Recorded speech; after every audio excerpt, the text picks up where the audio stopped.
दोस्तों आज के इस वीडियो में बात करेंगे शांति स्पिनटेक्स आईपीओ के बारे में। तो ये आईपीओ कल से ही ओपन हो रहा है। तो चलिए जानते हैं कि कंपनी क्या काम करती है, कंपनी के फाइनेंशियल कैसे हैं, आगे आईपीओ में अप्लाई करना है या फिर नहीं करना है। तो चलिए वीडियो को शुरू करते हैं। तो इससे पहले कि मैं वीडियो को शुरू करूं, अगर आप इस चैनल पर पहली बार विजिट कर रहे हैं या फिर आपने चैनल अब तक सब्सक्राइब नहीं किया है तो चैनल को सब्सक्राइब कर लें और साथ में वीडियो को भी लाइक कर दें। सबसे पहले आईपीओ के डिटेल्स की बात करें तो आईपीओ 19 दिसंबर यानी कि कल से ही ओपन होने वाला है और ये 21 को क्लोज हो जाएगा। फेस वैल्यू 10 रुपये पर शेयर होने वाला है और बुकिंग प्राइस 70 रुपीज़ है। लॉट साइज 2000 शेयर्स का होने वाला है। आईपीओ के साइज की बात करें तो आईपीओ 31.25 करोड़ का है, यानी कि ये भी ज़्यादा बड़ा आईपीओ नहीं है। यहाँ पर 18.82 करोड़ रुपये के फ्री इशू हैं और 12.43 करोड़ रुपये का ऑफर फॉर सेल है और ये एसएमई आईपीओ है। कंपनी बीएसई एसएमई पे लिस्ट होने वाली है। अब इस आईपीओ के लीड मैनेजर की बात करें तो हेम सिक्योरिटी इसका लीड मैनेजर देखने को मिल रहा है। केफिन टेक्नोलॉजी इसका रजिस्ट्रार है और हेम फिनले जिसका मार्केट मेकर देखने को मिल रहा है। तो बात करें तो एसएमई आईपीओ है ये और इसको हेम सिक्योरिटी लेकर आ रहा है। और जैसे कि आप सबको पता है कि हेम सिक्योरिटी का जो पास्ट ट्रैक रिकॉर्ड है वो काफ़ी बढ़िया देखने को मिला है, यानी कि ये जो आईपीओ लेकर आते हैं जनरली उसकी लिस्टिंग आपको पॉजिटिव ही देखने को मिलती है। अब इस आईपीओ में क्यूआईबीज के लिए 50% का पोर्शन देखने को मिल रहा है, रिटेलर्स के लिए 35% का पोर्शन है और एचएनआईज के लिए 15% का पोर्शन दिया गया है। आईपीओ के साइज़ की बात करें तो आईपीओ 31.25 करोड़ का है, यानी कि 31.25 करोड़ का आईपीओ है। तो ज़्यादा बड़ा आईपीओ नहीं है और यहाँ पर आपको क्यूआईबीज का भी पोर्शन देखने को मिल रहा है। तो इसका मतलब है कि आज इसमें एंकर इन्वेस्टर्स की ओर से बिडिंग भी आती हुई देखने को मिलेगी। तो जैसे ही इसकी एंकर लिस्ट आती है तो मैं आपके साथ शेयर करूँगी। अब आईपीओ में लॉट साइज की बात करें तो आईपीओ में 2000 शेयर्स का लॉट है और एक लॉट के ऊपर इन्वेस्टमेंट अमाउंट 1,40,000 रुपये रहने वाला है। अब यहाँ पर बहुत सारे लोग ये हमेशा कमेंट करते हैं कि ग्रो में आपको ये जो एसएमई आईपीओस हैं ये देखने को नहीं मिलते हैं।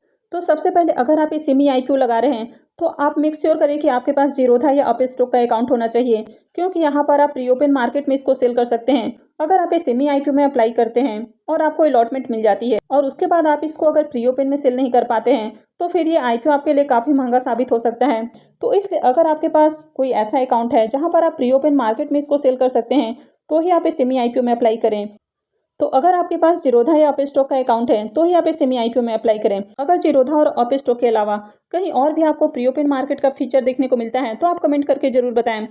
तो अगर आपके पास जीरोधा या अप स्टॉक का अकाउंट नहीं है तो सबसे पहले आप यहाँ पर अकाउंट खुलवा लें। वैसे लिंक दोनों का ही डिस्क्रिप्शन में है और अप स्टॉक के अंदर अभी अकाउंट खुलवाना भी फ्री है।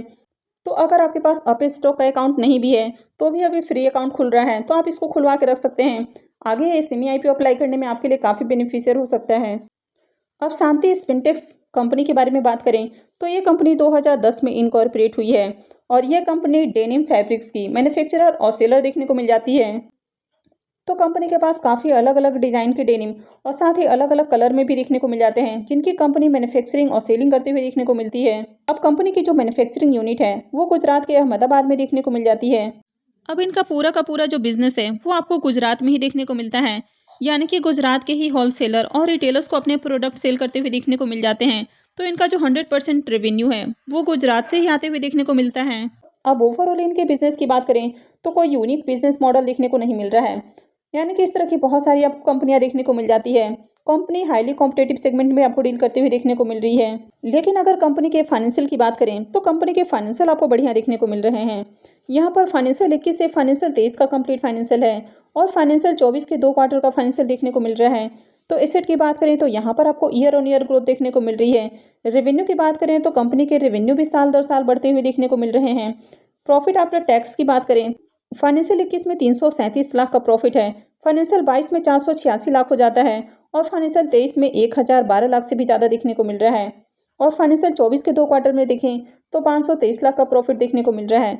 तो कंपनी यहाँ पर बढ़िया प्रॉफिट बनाती हुई देखने को मिल रही है, खासकर फाइनेंशियल 22 से फाइनेंशियल 23 के पीरियड में देखें, यानी कि फाइनेंशियल 22 से फाइनेंशियल 23 के प्रॉफिट को देखें तो ये मोर देन आपको 2 टाइम्स देखने को मिल रहा है। नेटवर्थ की बात करें तो यहाँ पर भी काफ़ी बढ़िया ग्रोथ है। साथ ही कंपनी के जो रिजर्व हैं वो भी आपको ईयर ऑन ईयर बढ़ते हुए देखने को मिल रहे हैं। कंपनी के बोरोइंग्स की भी बात करें तो कंपनी के बोरोइंग्स पहले के मुकाबले कम देखने को मिल रहे हैं और कंपनी के करंट डेट की बात करें तो करंट में कंपनी के ऊपर 3,474 लाख से भी ज़्यादा का डेट है। लेकिन यहाँ पर ज़्यादा चिंता की बात नहीं है, क्योंकि कंपनी के पास ऑलरेडी काफ़ी बढ़िया रिजर्व है और कंपनी बढ़िया प्रॉफिट भी बनाते हुए देखने को मिल रही है। अब यहाँ पर अगर इसकी आप पी मल्टीपल को देखें तो इसका पी मल्टीपल 9.82 का है, यानी कि कंपनी काफ़ी रिजनेबल प्राइस के ऊपर आईपीओ लेकर आई है। अब अगर इसके डेट टू इक्विटी रेशियो को देखें तो ये 0.75 का है, यानी कि 1 से कम का डेट देखने को मिल रहा है। तो चलिए इसको इसके पीयर से भी कंपेयर करके देख लेते हैं। शांति स्पिनटेक्स के पी को देखें तो ये 9.81 का देखने को मिल रहा है। जिंदल वर्ल्ड वाइड के पी को देखें तो ये 56.03 का है। और आरएनबी डेनिम के पी को देखें तो ये 17.35 का देखने को मिल रहा है। मैनोमेटेक्स के पी को देखें तो ये 15.77 का है। और यूनाइटेड पॉलीफैब के पी को देखें तो ये 36.19 का देखने को मिल रहा है। तो यहाँ पर देखें अगर कंपनी के पी को, तो बाकी के जितने भी आपको लिस्टेड पेयर्स देखने को मिल रहे हैं उनके मुकाबले कंपनी का पी काफ़ी कम देखने को मिल रहा है। तो कंपनी सस्ते वैल्यूएशन पर आईपीओ लेकर आई है।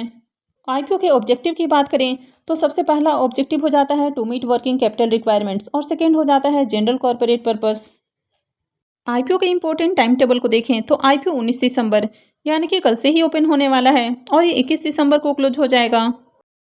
आईपीओ का अलॉटमेंट डेट 22 दिसंबर होने वाला है। रिफंड डेट 26 दिसंबर रहेगा। क्रेडिट डेट भी 26 दिसंबर होने वाला है और आईपीओ की लिस्टिंग 27 दिसंबर को होगी। अब यहाँ पर कंपनी के प्रमोटर्स की होल्डिंग को देखें तो कंपनी के प्रमोटर्स की होल्डिंग 87.49% है और आईपीओ आने के बाद कंपनी के प्रमोटर्स की होल्डिंग 73.57% रहने वाली है। अब यहाँ पर देखें तो कंपनी के प्रमोटर्स की होल्डिंग भी आपको बढ़िया देखने को मिल रही है और इसके साथ ही इस कंपनी में आपको कई सारे प्लस पॉइंट भी देखने को मिल रहे हैं। जैसे कि बात करें तो ये जो आईपीओ है ये हेम सिक्योरिटी लेकर आ रहा है। दूसरे प्लस पॉइंट की बात करें तो इस आईपीओ के अंदर आपको क्यूआईबीज का पोर्शन देखने को मिल रहा है, यानी कि यहाँ पर एंकर इन्वेस्टर्स भी आने वाले हैं। तो किसी आईपीओ में अगर आपको एंकर इन्वेस्टर्स देखने को मिलते हैं तो इसका मतलब है कि कंपनी अगर अच्छी है तो ही वहाँ पर आपको एंकर इन्वेस्टर्स देखने को मिलते हैं, क्योंकि एंकर इन्वेस्टर्स के लिए लॉकिंग पीरियड देखने को मिलता है। तो अगर कंपनी अच्छी होगी तभी एंकर इन्वेस्टर्स आएंगे। इसके साथ ही अगर आईपीओ के साइज की भी बात करें तो आईपीओ भी काफ़ी छोटा देखने को मिल रहा है, यानी कि मात्र 31.25 करोड़ का आईपीओ है। तो आईपीओ छोटा है तो इसकी वजह से भी आगे हो सकता है कि डिमांड आती हुई आपको देखने को मिलेगी। कंपनी के फाइनेंशियल की भी बात करें तो कंपनी के फाइनेंशियल भी बढ़िया देखने को मिल रहे हैं। अब ओवरऑल देखें तो आईपीओ आपको बढ़िया देखने को मिल रहा है, लेकिन अब तक इसकी ग्रे मार्केट में डिमांड नहीं है, यानी कि ग्रे मार्केट के अंदर इसका प्रीमियम अब तक देखने को नहीं मिल रहा है। अगर आगे यहाँ पर डिमांड जनरेट होती है तो इस आईपीओ में अप्लाई किया जा सकता है, क्योंकि ओवरऑल देखें तो यहाँ पर कई सारे आपको प्लस पॉइंट देखने को मिल रहे हैं। लेकिन जब तक ग्रे मार्केट के अंदर डिमांड आपको देखने को नहीं मिलती है तब तक आईपीओ में अप्लाई नहीं करना चाहिए। तो अगर यहाँ आगे डिमांड आती है तो फिर इस आईपीओ में ज़रूर अप्लाई करना है।